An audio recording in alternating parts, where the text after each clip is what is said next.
Welcome to my channel. আজকে আমি atomic spectrum মানে পারমাণবিক বর্ণালীর সম্পর্কে কিছু ধারণা দিতে চাইছি। অ্যাটমিক স্পেকট্রাটা কি? বলা হচ্ছে যে ধরি কোনো একটা কন্টেনারে একটা হাইড্রোজেন গ্যাস নিয়েছি, নিয়ে হাইড্রোজেন গ্যাসটাকে আমি হিট করছি। হিট করার পরে কি দেখা যাবে? এখান থেকে কিছু ওয়েভস বেরোবে, কিছু ওয়েভস বেরোবে।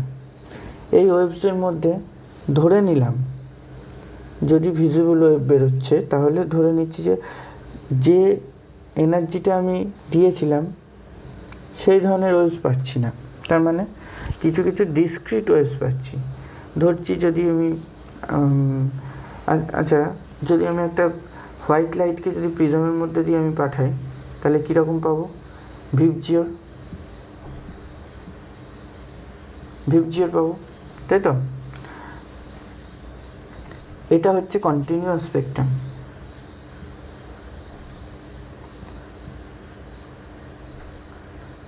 মানে নিরবিচ্ছিন্ন বর্ণালী এইটা, যেখানে আমি সব কটা আলোই পরপর পেয়ে যাচ্ছি লাইন।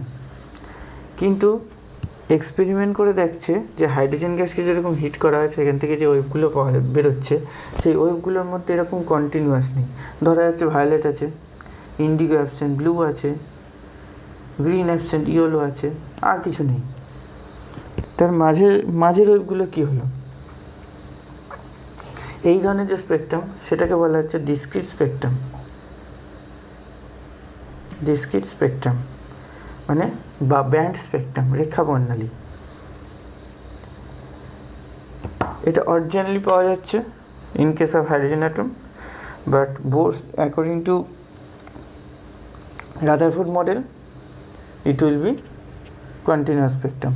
এগুলো আগে বলেছি। তাহলে এখন আসছে এই অ্যাটমিক স্পেকট্রাম। তাহলে দু ধরনের দেখলাম, একটা কন্টিনিউয়াস, একটা ডিসক্রিট। মানে একটা হচ্ছে ব্যান্ড স্পেকট্রাম, রেখা বর্ণালী, আর একটা হচ্ছে নিরবিচ্ছিন্ন বর্ণালী। এবার হচ্ছে স্পেকট্রাম তাহলে কী রকমের হয়? স্পেকট্রাম হচ্ছে বা বর্ণালী কীরকম হয় জানতে গেলে আমাদের যেটা সিলেবাসে আছে সেটা হচ্ছে এমিশন স্পেকট্রাম। সেটা জিনিসটা কি বলছি, এই যে বললাম যে এনার্জি লেভেল আছে, এরকম এনার্জি লেভেল আছে। মনে করছি এটা লোয়েস্ট এনার্জি লেভেলে একটা ইলেকট্রন আছে। আমি হাইড্রোজেন গ্যাসটা নিয়েছি, হাইড্রোজেন গ্যাসটা এখানে নিয়ে তাকে হিট করেছি মানে বাইরে থেকে এনার্জি দিয়েছি, এনার্জি সাপ্লাই করেছি। এনার্জি সাপ্লাই করলে কী হবে? এই অ্যামাউন্ট অফ এনার্জি নিয়ে কিছু সাম অ্যামাউন্ট অফ এনার্জি নিয়ে কী হবে? হায়ার এনার্জি সেলে চলে যাবে। এখন কোন এনার্জি সেলে যাবে সেটা আমি আগেই বলেছি, যে অ্যামাউন্ট অফ এনার্জি নিচ্ছে সেটা যে এনার্জি সেলের সঙ্গে গ্যাপের সঙ্গে ম্যাচ খাবে সেই এনার্জি সেলে যাবে। এই এনার্জি সেলে চলে গেলে অ্যামাউন্ট অফ এনার্জি অ্যাবজর্ব করে এবার কী করছে? ওই হায়ার এনার্জি সেলে বেশিক্ষণ থাকতে পারে না। কেন? তোমাদের একটা উদাহরণ দিচ্ছি, যে তোমাকে যদি বলা হয়, মানে কোনো কোনো একটা লোককে যদি বলা হয় যে 10তলা বাড়ির ছাদে গিয়ে দাঁড়িয়ে থাকো, সে সেখানে কি কমফর্টেবল বোধ করবে না? সে চাইবে যে আমি কখন ওপর থেকে নিচে নামবো, একতলাতে দাঁড়াবো। কেন? তাহলে সে কমফর্টেবল বোধ করবে যে কখন আমি নিচে নামবো, একতলাতে দাঁড়াবো। তার কারণ কি? তার কারণ ওখানে গেলে হায়ার এনার্জি মানে আনস্টেবল। তাই জন্য সে সবসময় চাইবে যে আমি লোয়ার এনার্জিতে নামবো। তাহলে ইলেকট্রনগুলো এরকম হায়ার এনার্জি স্টেটে যেই চলে যাবে, তার টেন্ডেন্সি থাকবে সে ব্যাক করে আবার লোয়ার এনার্জি লেভেলে নেমে আসা,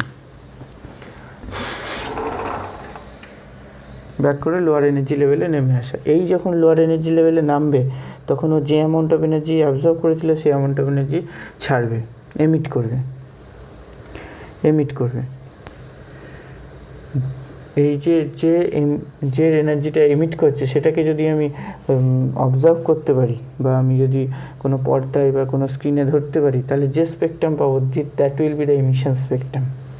সেটাই হচ্ছে এমিশন স্পেকট্রাম, নিঃসরণ বর্ণালী। Emission spectrum. ঠিক আছে, হলো এটা। তাহলে আপাতত এর থেকে বেশি কিছু আমার এই স্পেকট্রাম সম্বন্ধে নেই, শুধু এবার অ্যাটমের স্পেকট্রামটা কীভাবে হলো বললাম। এমিশন স্পেকট্রাম হচ্ছে ইলেকট্রন এনার্জি অ্যাবজর্ব করে হায়ার এনার্জি স্টেটে যাচ্ছে, তারপর সেখান থেকে নেমে আসছে। এবার প্রথমে বলেছি, এর আগেই বলেছি যে এইখানে যে এনার্জি লেভেলগুলো আছে সেগুলোর পরপর, যেমন এটা -13.6 ভোল্ট, তারপরেরটা আছে ক্যালকুলেশন করিয়েছিলাম -3.4 ভোল্ট, তারপরে হচ্ছে 1.5 ভোল্ট থার্ড এনার্জি লেভেল। এরকম পরপর এনার্জি লেভেল আছে। তাহলে ইলেকট্রনগুলো কি মানে এনার্জি লেভেল কিন্তু পরপর নেই, মানে -13.6, তারপর -13.5, -13.4 এরকম নেই। এরকম যদি থাকতো তাহলে ইলেকট্রন অল্প অ্যামাউন্ট অফ এনার্জি অ্যাবজর্ব করতো, হায়ার সেলে যেত, দিয়ে সে এনার্জি রিলিজ করতো যখন, তখন আমরা কী পেতাম? কন্টিনিউয়াস স্পেকট্রাম পেতাম বা নিরবিচ্ছিন্ন বর্ণালী পেতাম। ঠিক আছে, কারণ এই মাঝের যে এনার্জি সেলগুলো এগুলো অ্যাবসেন্ট। এই অ্যাবসেন্ট হওয়ার জন্যই আমরা যে হাইড্রোজেন থেকে যে ওয়েভগুলো পাচ্ছি সেগুলোতে কিছু কিছু কালার অ্যাবসেন্ট থাকছে। একটু আগে যেটা বললাম, হাইড্রোজেন থেকে যে ওয়েভগুলো পাচ্ছি সেগুলোতে কিছু কিছু কালার অ্যাবসেন্ট থাকছে এই গ্যাপগুলোর জন্য। এখানে গ্যাপগুলো আছে বলে কিছু কিছু কালার এখানে আমরা অ্যাবসেন্ট পাচ্ছি। আচ্ছা, এখন আমি হাইড্রোজেন স্পেকট্রাম বোঝানোর জন্য কি করছি, কতগুলো লাইন টেনেছি। লাইনগুলো একটা sell n = 1, n = 1 energy levels. This is n = 1. So n = 1 means -13.6 volt. n = 2, 3, 4, 5, 6, 7, 8 আরও আছে, ইনফিনিটি পর্যন্ত আছে, আমি টেনেছি এই 8 পর্যন্ত। এবার মনে করছি একটা ইলেকট্রন সে কী করছে, লোয়ার এনার্জি সেল থেকে হায়ার এনার্জি সেলে যেতে পারে, আবার হায়ার এনার্জি থেকে লোয়ার এনার্জি সেলেও আসতে পারে। আমি ধরে নিচ্ছি যে হায়ার এনার্জি থেকে লোয়ার এনার্জি সেলে আসছে। তাহলে n = 2 থেকে n = 1 নামছে, 3 থেকে এখানে নামছে, 4 থেকে এখানে নামছে,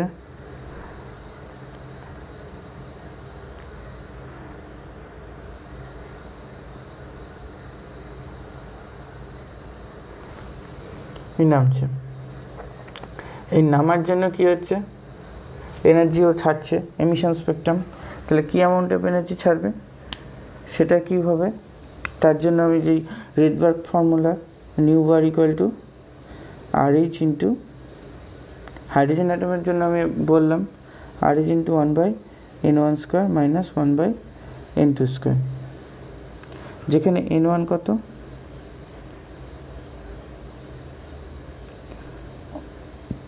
n1 হচ্ছে এখানে, n2টা কত, কোথায় নামছে 1, n1 হচ্ছে 2, 3, 4, 5, 6 ...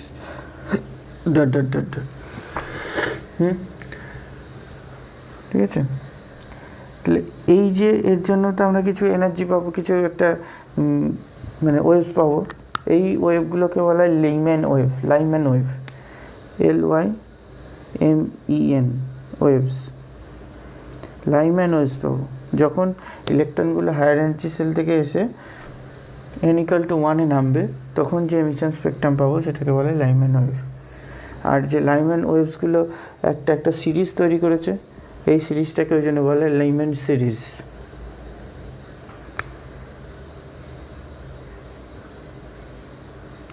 লাইম্যান সিরিজ, লাইম্যান শ্রেণী, লিম্যান শ্রেণী, বাংলায় হচ্ছে লিম্যান শ্রেণী।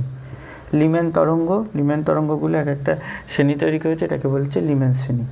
এবার আমাকে যদি কেউ বলে, দুটো কোশ্চেন করতে হয়, এনার্জি লেভেলগুলো এইরকম অসমান গ্যাপ দিয়েছি কেন, সেটা আমি আগেই করেছি। প্রথম কথা যে অসমান গ্যাপ দেওয়ার কারণ হচ্ছে এই গ্যাপটা অনেক বেশি, -13.6 এটা। তারপরে আবার হচ্ছে আর একটু কমবে আস্তে আস্তে, যত হায়ার সেলে যাচ্ছি তত গ্যাপটা কমছে, এটার জন্য এরকম সমান গ্যাপ আছে। এবার কোশ্চেন হচ্ছে যে লিম্যান শ্রেণীর সবচেয়ে লোয়েস্ট এনার্জেটিক, মানে লিম্যান শ্রেণীর লোয়েস্ট এনার্জেটিক লাইন কোনটা? কখন লিম্যান শ্রেণীর লাইনের মধ্যে আমি লোয়েস্ট এনার্জেটিক লাইনটা পাবো? কি বললাম কোশ্চেনটা? The lowest energetic line in Leman series কোনটা? কোন ট্রানজিশনটার জন্য? দিস ট্রানজিশন n=2 থেকে n=1 আসছে, এই ট্রানজিশনের জন্য যে লাইনটা পাবো সেটা হচ্ছে লোয়েস্ট এনার্জেটিক লাইন। কেন লোয়েস্ট এনার্জেটিক লাইন? তারপরে ট্রানজিশনের জন্য গ্যাপটা হচ্ছে এতটা, এনার্জি গ্যাপ, তারপরে ট্রানজিশনের জন্য এনার্জি গ্যাপ হচ্ছে এতটা, সো এইটা হচ্ছে সবচেয়ে কম। আর লোয়েস্ট এনার্জেটিক লাইন মানে তার ওয়েভলেন্থ হায়ার, তো lowest energetic and higher wavelength, longer wavelength, সেই লাইনটা হচ্ছে এই লাইনটা, লোয়েস্ট এনার্জেটিক লঙ্গার ওয়েভলেন্থ। আচ্ছা, এটা গেল লিম্যান সিরিজ। এটা কোথায় পড়ছে? এটা আমাদের ভিজিবল রিজিয়নে পড়ে না, আমরা দেখতে পাই না, শুধু আমরা এক্সামিন করতে পারি, অবজার্ভ করতে পারি অন্যভাবে, মেশিন দিয়ে বা অন্য কিছু দিয়ে, কিন্তু আমরা দেখতে পাই না। এটা হচ্ছে ইউভি রিজিয়নে পড়ছে, আল্ট্রাভায়োলেট রিজিয়নে পড়ছে। লিম্যান সিরিজের যে লাইনগুলো সেগুলো আল্ট্রাভায়োলেট রিজিয়ন, ইউভি রিজিয়ন, অবলোহিত রশ্মি, অতিবেগুনি রশ্মি, ওই রিজিয়নে পড়ছে, হচ্ছে এটা। এবার পরেরটা দেখি, এবার দেখবো ইলেকট্রনগুলো n=3 থেকে n=2,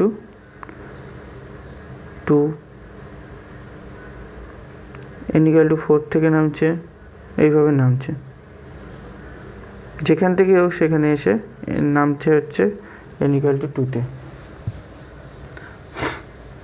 তাহলে এর জন্য কি হচ্ছে? New bar equal to same জিনিস RH into 1/n1² minus 1/n2²। এখানে n1টা কি? n2 হচ্ছে 2, n1 হচ্ছে 3, 4, 5, 6 ... So energy will be released. এবার এর জন্য সেম কথা বলছি, এর জন্য যে সিরিজটা পাবো, ওয়েভস পাবো, সেই ওয়েভসটাকে বলছি আমি বামার ওয়েভ, BALMAR, বামার ওয়েভস।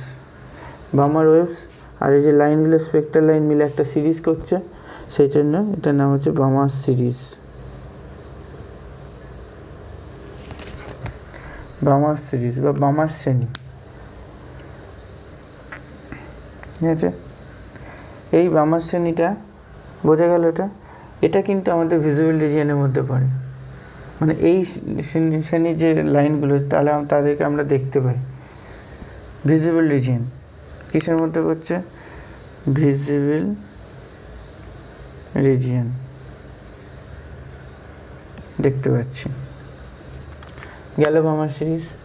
তাহলে আচ্ছা, এরপরেরটা আসি। এইবার ইলেকট্রন কোথা থেকে আসছে? 3-তে। কোথা থেকে আসছে? 4, 5, 6, 7, 8, 3-তে নামছে, 4, 5, 6, 7, 8। তার জন্য যেটা পাবো সিরিজটা, একই জিনিস পাচ্ছি, সেই নিউ বার n2 = কত হচ্ছে এখানে? 3, n1 = হচ্ছে 4, 5, 6, 7। সেই সেম ফর্মুলা ফেলতে পারি আমি। এবার এর জন্য যে স্পেকট্রাল ওয়েভগুলো পাচ্ছি, সেটার নাম হচ্ছে পাসচেন, PASCHEN, পাসচেন সিরিজ, পাসচেন ওয়েভ, এবং তার সিরিজটা হচ্ছে পাসচেন সিরিজ। পাশ্চেন সিরিজ, তাহলে লিমেন, বার্মা, পাশ্চেন, প্রত্যেকটা এক একটা সায়েন্টিস্টের নাম, তার অনুযায়ী এই স্পেকট্রাল লাইনগুলোর নাম হয়েছে। পাশ্চেন সিরিজ, সো পাশ্চেন সিরিজের কোন রিজিয়নের মধ্যে পড়ে? এটা পড়ে অবলোহিত রশ্মি, আয়ার রিজিয়ন। এটা আমাদের ভিজিবল রিজিয়নের বাইরে চলে গেছে, আয়ার রিজিয়নের মধ্যে গিয়ে পড়ছে।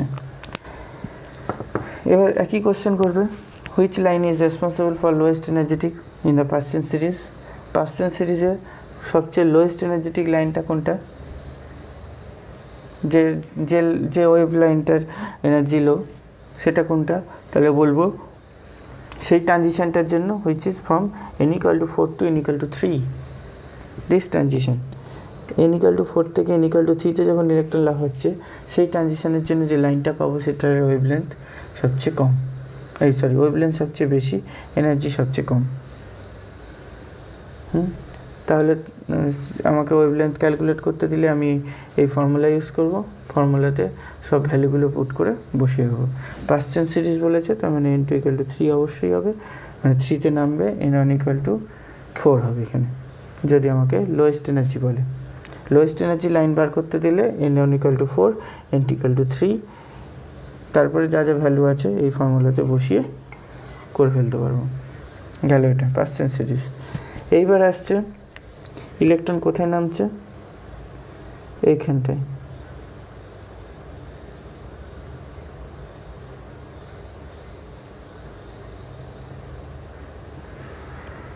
দেখা যাচ্ছে এবার ইলেকট্রন নামছে এখানটায়, ওই সিরিজ, ওটার জন্য যে সিরিজ পাচ্ছি সেটার নাম হচ্ছে bracket, bracket series, BRAKETT।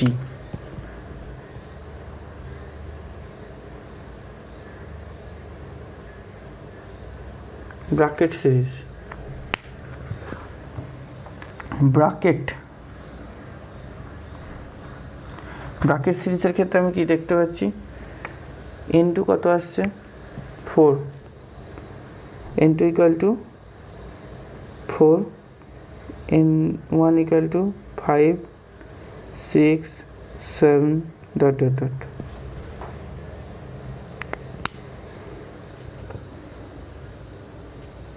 Bracket same জিনিস, যেমন পাশ্চেন সিরিজে বললাম, যেমন লিমেন সিরিজে বললাম, সেম জিনিস হবে। এটা কোন রিজিয়নে পড়ছে? আয়ার আর ফার আয়ার রিজিয়ন, অবলোহিত রশ্মি ইনফ্রারেড রিজিয়নের মধ্যে এটা পড়ছে। হলো, এরপরে যেটা আসছে সেটা হচ্ছে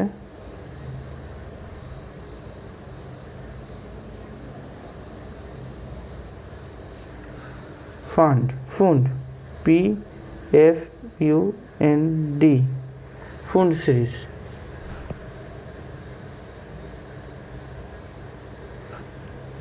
ফুন্ড সিরিজ এখানেও n1=5, 5 নামছে কোথা থেকে? n=6, n=7, n=8।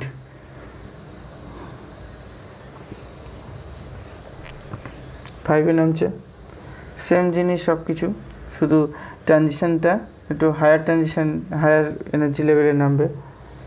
এটাও পড়ছে ফার আয়ার রিজিয়ন। ফুড সিরিজের লাইনটা হচ্ছে ফার আয়ার রিজিয়ন।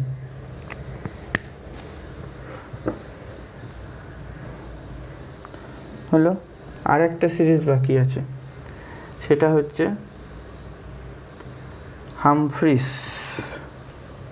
Humphreys series. নেক্সট যে সিরিজটা আছে দেখা যাচ্ছে ব্লু কালার দিয়ে, এটার নাম হচ্ছে Humphreys.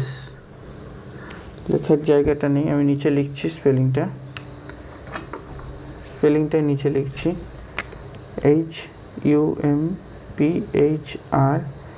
HUMPHREYS, Humphreys, most probably spelling হবে হামফ্রিস সিরিজ। লাইন ওয়েভসগুলো হচ্ছে হামফ্রিস ওয়েভস অ্যান্ড সিরিজ হচ্ছে হামফ্রিস সিরিজ। আমি এখানে 7-8টা এঁকেছি, তাই এগুলো ইনফিনিটি পর্যন্ত থাকতে পারে। তার মানে প্রত্যেকটাই ইনফিনিটি পর্যন্ত এনার্জি লেভেলস আছে। ইলেকট্রন কোনটাতে যাচ্ছে সেটার ওপর ডিপেন্ড করছে স্পেকট্রাল লাইনগুলো। সবকটাই ইনফিনিটি পর্যন্ত আছে, তার মানে হামফ্রিজ সিরিজে আমি যে দুটো লাইন পাবো মাত্র সেরকম না, আমি অনেক পেতে পারি, অসংখ্য পেতে পারি। কিন্তু বোর্ডে দেখানোর জন্য আমি দেখাতে পারিনি। এখানে আরও অনেক লাইন আছে, অনেক এনার্জি লেভেল আছে, টু ইনফিনিটি, ইনফিনিটি পর্যন্ত অনেক এনার্জি লেভেল থাকবে। তাহলে এখান থেকে কি দেখতে পাচ্ছি, এই স্পেকটা, এটা হাইড্রোজেন স্পেকটা, হাইড্রোজেন বর্ণালী, তা এটা দেখে বোঝা যাচ্ছে তো। ও সরি, হামফ্রিজ সিরিজটা হচ্ছে, এটাও ফারায়ার রিজনে পড়ছে, ভিজুয়াল রিজনে না। একমাত্র ভিজুয়াল রিজন হচ্ছে বামার সিরিজ। শর্ট কোশ্চেন হয় যে হাইড্রোজেন বর্ণালীর কোন শ্রেণীটা দৃশ্যমান পাল্লার মধ্যে পড়ে, সেটা হচ্ছে বামার শ্রেণী। ইউভিতে পড়ে এলিমেন্ট, আর বাকিগুলো সব আয়ার, কেউ ফার আয়ার, কেউ এমনি আয়ার। এবার হচ্ছে তাহলে এখানে কি দেখছি, এই কিছু এনার্জি, কিছু লাইন্স পেলাম এখানে, তারপর কিছু গ্যাপ থাকবে, আবার কিছু লাইন্স পাচ্ছি, আবার কিছু গ্যাপ, আবার কিছু লাইন পাচ্ছি। তার মানে আমি কিছু ব্যান্ড, ডিসক্রিট ব্যান্ড পাচ্ছি, আমি কন্টিনিউয়াস ব্যান্ড পাচ্ছি না। যদি কন্টিনিউয়াস স্পেকট্রাম হতো তাহলে কিন্তু পরপর পেয়ে যেতাম, যদি এনার্জি লেভেলগুলোর গ্যাপ এতটা না থাকতো। এনার্জি লেভেলগুলো যদি ক্লোজলি স্পেসড হতো, অ্যাকর্ডিং টু রাদারফোর্ড যেটা বলেছিলেন যে electrons are moving around the nucleus in a closely spaced close circular orbit. ঠিক আছে, বোর বলেছিলেন তো যে কোনো অরবিটে ঘুরতে পারে না। ঠিক আছে, তার জন্য কি, যদি এই লাইন, এগুলো এনার্জি লেভেলগুলো ক্লোজলি স্পেসড হতো, তাহলে আমরা এই যে স্পেকট্রাল লাইনগুলো সেগুলো গায়ে গায়ে পেয়ে যেতাম, তখন হচ্ছে continuous spectrum. But we get a band, মাঝে কিছু ফাঁকা ফাঁকা জায়গা, এই যে ফাঁকা জায়গা, কিছু ফাঁকা ফাঁকা জায়গা পাচ্ছি, কিন্তু আমরা কী পাচ্ছি, একটা ব্যান্ড পাচ্ছি। So this is the band spectrum or discrete spectrum. বোঝা গেছে? মোটামুটি এই হচ্ছে হাইড্রোজেন স্পেকট্রার যে explanation according to Rutherford, according to Nils bore, সেটা হয়ে গেল। রাদারফোর্ডের যে কনসেপ্টটা, যে ড্রব্যাক ছিল, সেটা নিলস বোর সংশোধন করে দিলেন বা কারেকশন করে দিলেন। এখন আমি একটা কোশ্চেন দেখছি। কোশ্চেন বলছে calculate the shortest and longest wavelength of Balmer series. Balmer সিরিজের বামার শ্রেণীর সবচেয়ে শর্টেস্ট, ছোট এবং সবচেয়ে বড় ওয়েভলেন্থটা কী কী, মানে ওয়েভলেন্থ ক্যালকুলেট করতে বলেছে। তাহলে বামার সিরিজ আমরা কী জানি, আগে ট্রানজিশনটা দেখব। বামার সিরিজ আমি জানি ট্রানজিশন হচ্ছে n=2 থেকে n=2 থেকে n1=2 থেকে আমি n2=2 থেকে নামছি, ইনফিনিটি থেকে কোথায় আসবে, 2, ইনফিনিটি থেকে 2তে আসবে। এইটা হচ্ছে বামার সিরিজ। ইনফিনিটি থেকে আসতে পারে, 3 থেকে আসতে পারে, 4 থেকে আসতে পারে, 5 থেকে আসতে পারে, 6 থেকে আসতে পারে, 7 থেকে আসতে পারে। এটা হচ্ছে বামার সিরিজ। তাহলে শর্টেস্ট ওয়েভলেন্থ বলতে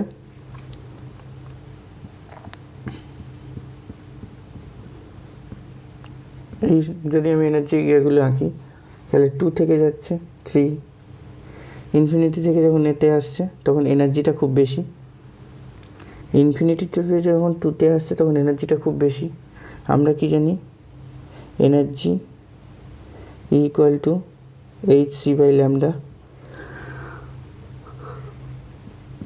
এই ফর্মুলা জানি। তাহলে যার এনার্জি বেশি, যে ট্রানজিশনে এনার্জি বেশি, তার ল্যামডা ছোট। তাহলে শর্টেস্ট ওয়েভলেন্থটা পাবো কখন, যখন ইলেকট্রনটা ইনফিনিটি থেকে 2তে নামবে ফর বামার সিরিজ। বামার সিরিজের জন্য আমরা তখনই শর্টেস্ট ওয়েভলেন্থটা পাবো। তাহলে ক্যালকুলেশন করে ফেলবো। এনার্জিকে শর্টেস্ট ওয়েভলেন্থ ক্যালকুলেশন করতে হবে, তো নিউ আর ফর্মুলাটা কী আছে, 109, Rydberg constant 679 centimetre inverse into 1/n1² - 1/n2²। Formula ফেলে দিই। এখানে কোনটা কি বসাবো, n1 ইকুয়াল টু 2 বসাবো, 109679, n1 equal to 2,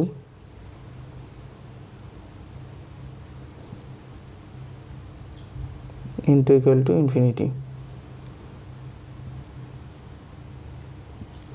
so centimetre inverse 109679 into 1/4 centimetre inverse. এটাকে যদি মিটার তো 1/λ, তো ল্যামডা বার করতে গেলে এটাকে উল্টে দেবো, জাস্ট 4/109679 সেন্টিমিটার। তাহলে বোঝা গেল এটা হচ্ছে শর্টেস্ট ওয়েভলেন্থ। কেন? Higher energetic. এখন যদি বলি যে এবার বলছে যে লংগেস্ট ওয়েভলেন্থ কখন হবে? যখন লোয়ার এনার্জেটিক হবে। কোনটা?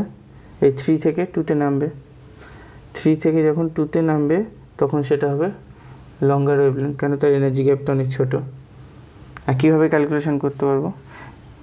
3 থেকে যখন ইলেকট্রনটা 2-তে নামবে, তাহলে n1 ইকুয়াল টু 2 বসিয়ে দেবো, n2 ইকুয়াল টু 3 বসিয়ে দেবো, হয়ে যাবে। v bar new bar equal to 109679 into n1 equal to 2, n2 equal to 3। এখান থেকে আমি আবার সেম প্রসেসে ল্যামডা ক্যালকুলেট করে ফেলতে পারবো। তাহলে বোঝা গেল বামার সিরিজ বলার জন্য n1 ইকুয়াল টু 2 হয়েছে। যদি এলিমেন্ট অন্য সিরিজগুলো হতো তাহলে আলাদা আলাদা আসতো।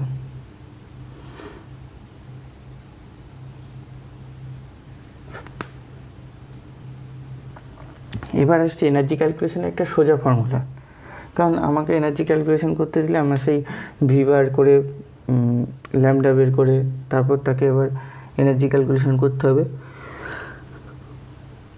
এটা সোজা ফর্মুলা, দেখি তাহলে delta E is equal to কী ছিল ফর্মুলাতে?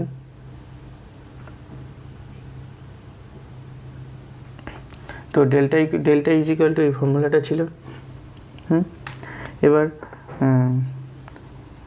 তাহলে এর ভ্যালুটা যখন z ইকুয়াল টু 1 আমরা দেখেছিলাম তার ভ্যালুটা হচ্ছে 13.6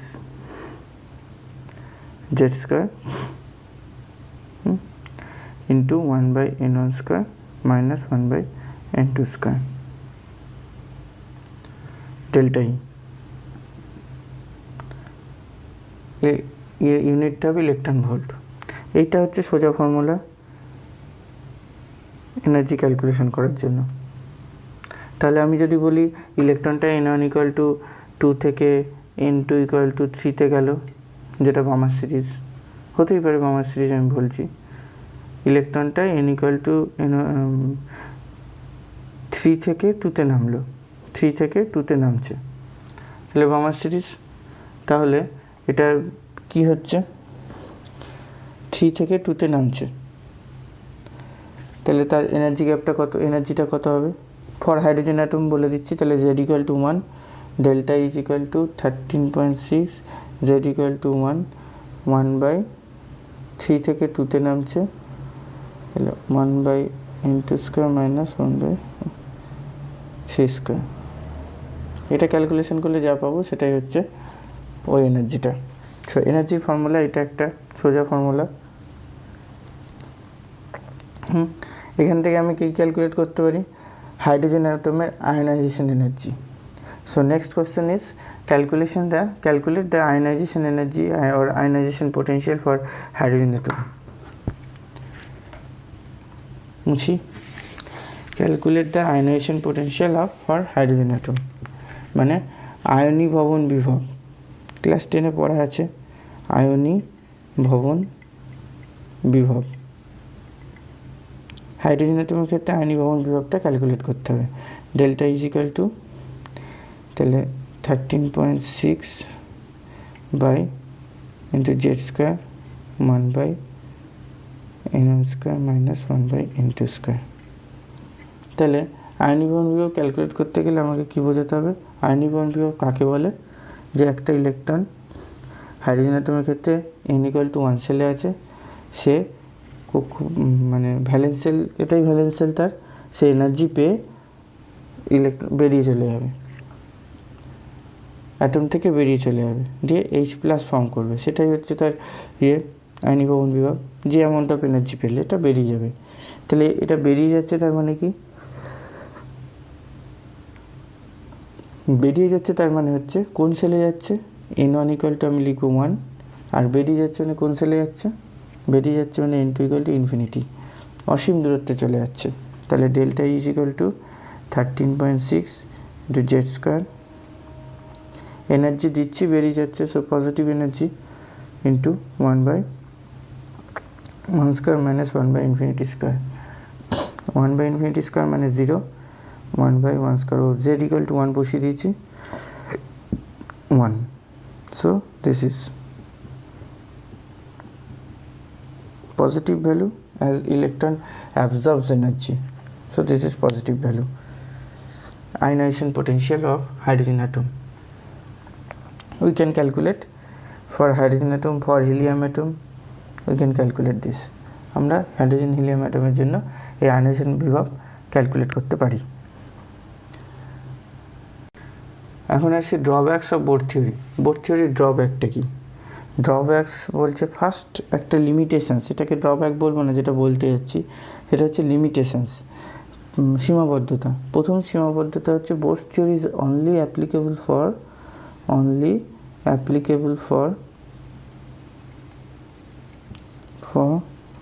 ওয়ান ইলেকট্রন সিস্টেম, মানে একক ইলেকট্রন তন্ত্রের ক্ষেত্রে অ্যাপ্লিকেবল। সেটা কীরকম জিনিস?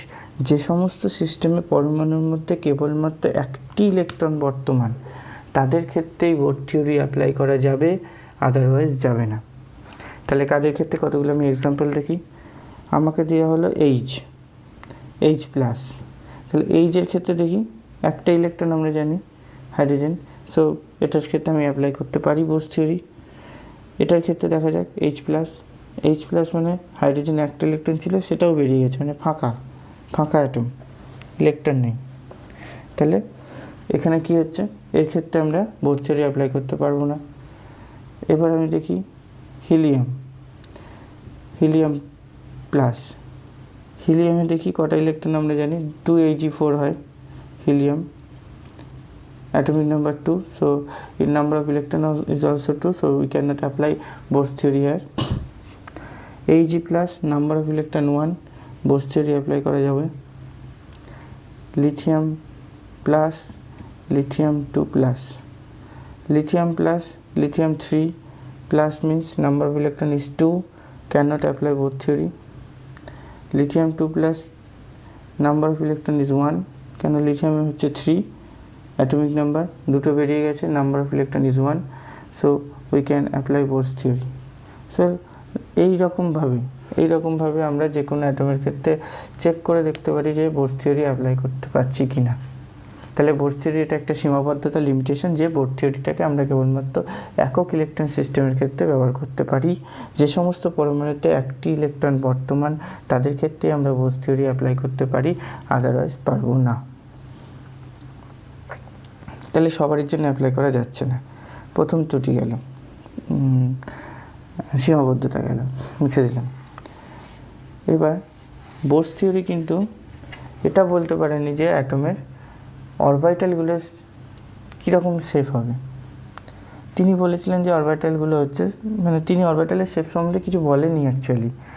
রাদারফোর্ড যা বলে গেছিলেন যে electrons are revolving around the nucleus in a closed circular orbit মানে বৃত্তপথে। বোরও তাই বলেছিলেন, তিনি তার নতুন কোনো তত্ত্ব দেননি। পরবর্তীকালে দেখা যায়, আমরা যখন সমারফিল্ড থিওরিতে দেখব বোর সমারফিল্ড থিওরি, তখন দেখা যাবে যে অরবিটালগুলোর একটা নির্দিষ্ট শেপ আছে। কোনো অরবিটাল হচ্ছে সার্কুলার অরবিট, হ্যাঁ, কোনো অরবিটাল হচ্ছে ডাম্বেল আকার, ডাম্বেল শেপড, ঠিক আছে। কোনো অরবিটাল হচ্ছে তার elliptical orbital, around the nucleus elliptical orbital. So this is not, all orbitals are not circular, this may be, so সমস্ত অরবিটাল সার্কুলার অরবিটাল না। সো অরবিটালে কোনো শেপ সম্বন্ধে বোরস থিওরি কোনো এক্সপ্লেনেশন দিতে পারেননি বা লক্ষ্য করেননি। এরপরে নেক্সট ড্রব্যাক যে এটা আছে সেটা হচ্ছে জিম্যান এফেক্ট। জিম্যান এফেক্টের ড্রব্যাক না, আমি জিম্যান এফেক্টটা কী সেটা বলে দিই আগে, তারপর ড্রব্যাকটা বলবো। জিম্যান এফেক্ট, জিম্যান প্রভাব। জিম্যান কী করেছিলেন, তিনি অ্যাটমটার স্পেকটা দেখলেন। অ্যাটমের স্পেকটা আমরা মানে কম বেশি অল্পই দেখেছি সবাই।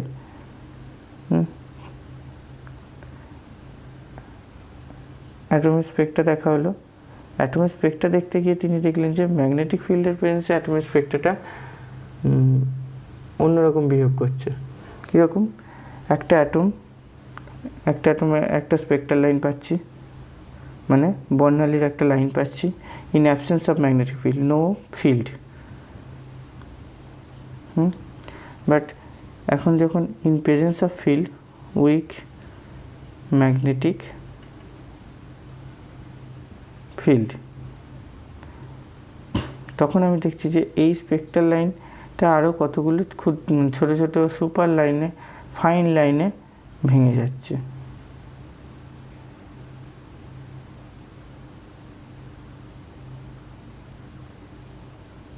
ফাইন লাইনে ভেঙে যাচ্ছে, ঠিক আছে।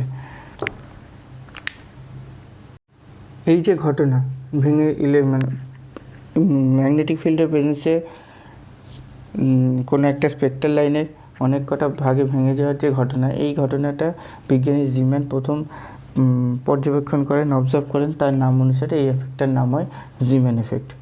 বলছে কি, কোনো অ্যাটমিক স্পেকট্রার কোনো lines will be subdivided into fine lines, further subdivided into fine lines in presence of magnetic field.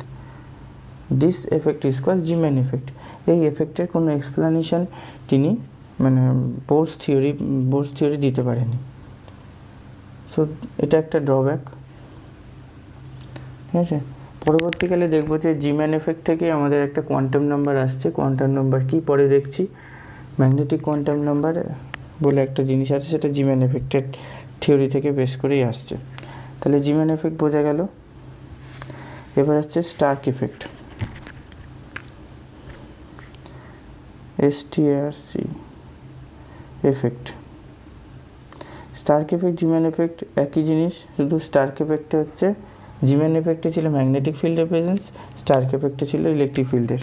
তাহলে কি, একটা নো ফিল্ড, একটা স্পেকট্রাল লাইন আছে। এবার যদি আমি ইন প্রেজেন্স অফ ফিল্ড দিই, তাহলে সেই স্পেকট্রাল লাইনটা আরও কতগুলো ভাগে ভেঙে যাবে। In presence of electric field, not magnetic field. যদি বলে থাকি তাহলে ভুল হলো। In presence of electric field, electric field দিলে সেটা মানে তড়িৎ ক্ষেত্রের উপস্থিতিতে এটা আরও কতগুলো লাইনে, যেমন করে জিম্যান এফেক্ট হয়েছিল সেরকম ভেঙে যায়।